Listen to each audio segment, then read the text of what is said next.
ಕೈಪಡೆಯಲ್ಲಿ ಮತ್ತೆ ಶುರುವಾಯಿತು ಕುರ್ಚಿ ಯುದ್ಧ.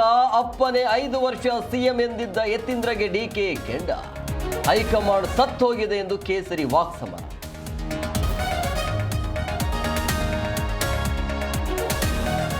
ಕೈಕಮಲ ಮಧ್ಯೆ ತಾರಕಕ್ಕೇರಿದ ಜಾಹೀರಾತು ವಾರ್. ಮಹಾತ್ಮ ಗಾಂಧಿಗೆ ಕೆಟ್ಟ ಇಮೇಜ್ ಕೊಟ್ಟ ಬಿಜೆಪಿ.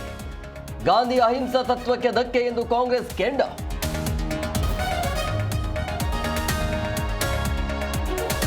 ಇವಿಎಂ ತಂದಿದ್ದೆ ರಾಜೀವ್ ಗಾಂಧಿ, ಅವರನ್ನೇ ನೀವು ತಿರಸ್ಕಾರ ಮಾಡ್ತೀರಾ? ಬ್ಯಾಲೆಟ್ ಪೇಪರ್ ತರುವ ನಿರ್ಧಾರಕ್ಕೆ ಬಿಜೆಪಿ ನಾಯಕರ ಆಕ್ರೋಶ.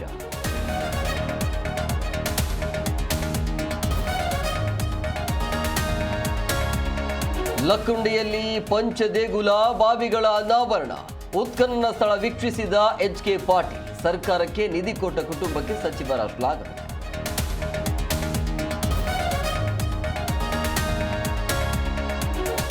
ಅಂಡರ್-19 ವಿಶ್ವಕಪ್ ಫೈನಲ್ ಗೆದ್ದು ಬೀಗಿದ ಭಾರತ.